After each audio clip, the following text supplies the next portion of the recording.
Well, it's that time to showcase another motorcycle of mine. Thought it would be a fun little video on my CBR F1. And when I was a kid in college, I fell in love with the Honda Hurricanes. I think they came out in 1987, the red and white Hurricanes. And I thought they were just the coolest bike.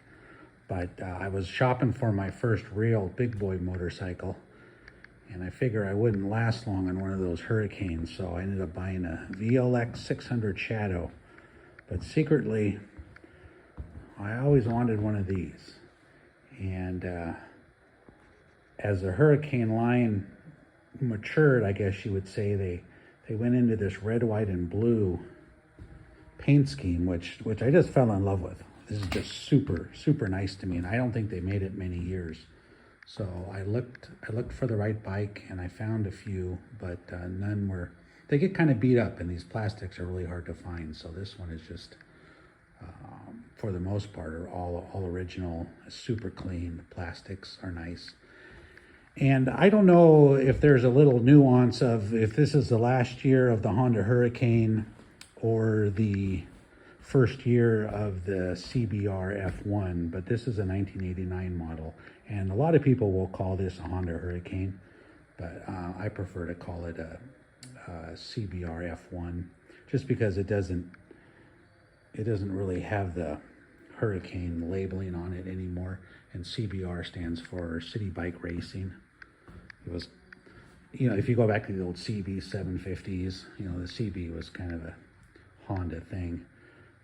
But in 87, the early Honda Hurricanes were running a horsepower, I think about 84, 83 horsepower.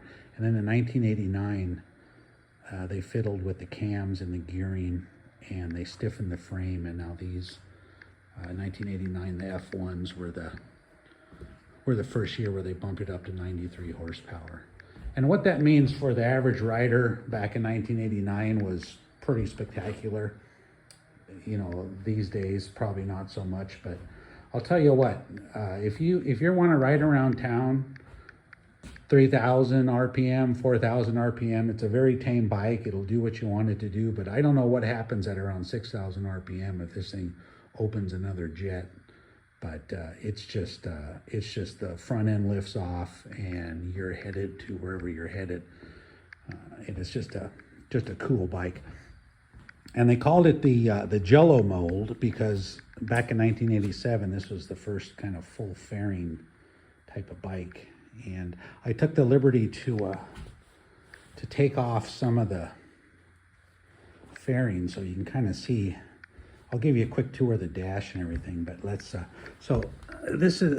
there's an identical access panel on the other side, but you take these two screws off, like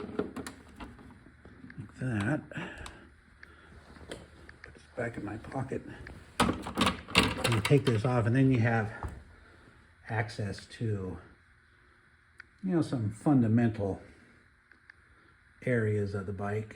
You can see the engine in there, and there's the radiator, so forth. And that's just a simple panel that bolts on.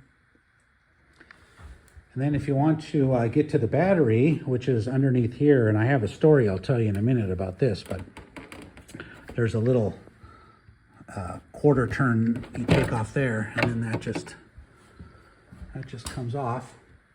Then there's two bolts on either side that get you on to your under the seat and the battery and so forth.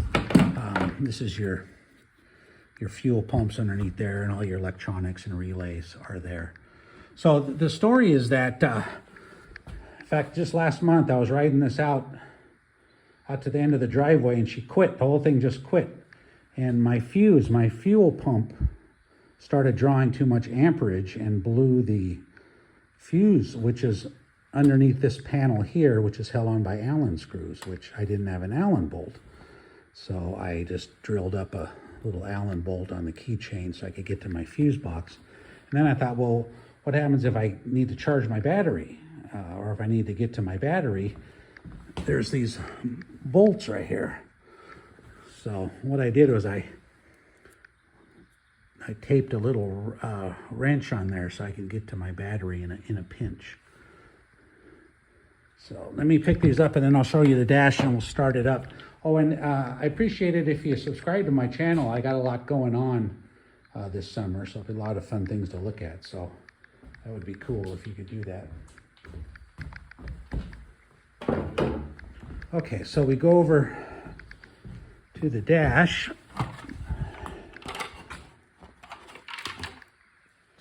And you have your high beams, low beams. This is your horn here and your turn signals. And this is the choke. It's kind of just a weird little slider thing. Kind of slide it down for the choke. Then going over here, you have just your standard ignition on and off. So we'll turn that on. And then your starter button. And you don't need to pull the clutch in for these. And it's got that nice Honda smooth sound to it. So we'll go ahead and start it up for you. So to start it up, you just turn on the key. And it's a cold start, so we got the choke on. I usually don't need that much choke. And then I did turn the fuel on earlier. It's right there. And so you want to make sure you're in run. And then you hit the start button. It's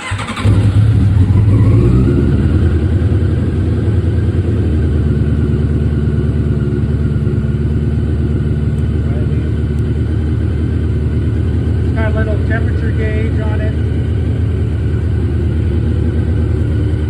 It does have a new chain, a new sprocket. But it's obviously hard to tell through the video, but the thing is just shaking the floor. It's got a lot of power to it.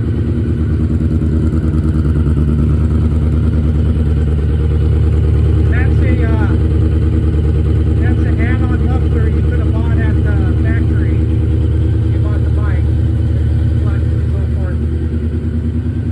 So this kind of acts as a throttle lever when you're warming it up. It's got the cool white rims to it. It's got the dual calipers up front. A lot of braking power.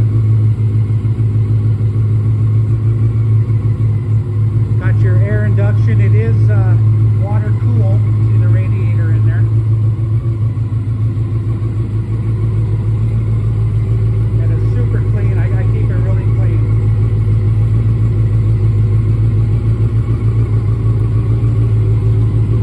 Rev it up a little here.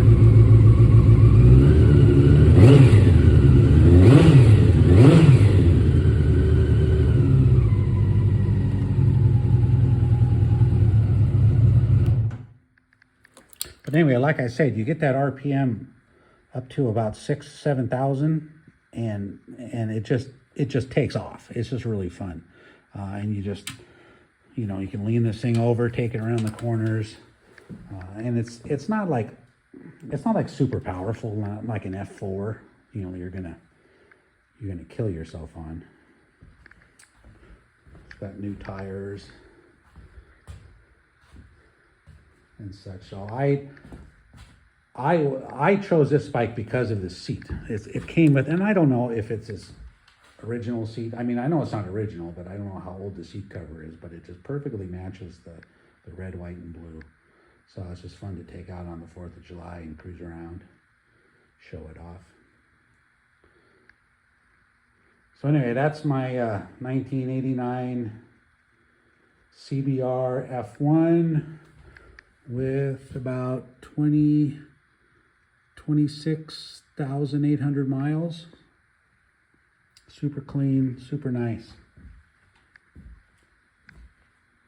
All right, thanks for watching, and please subscribe. Thank you.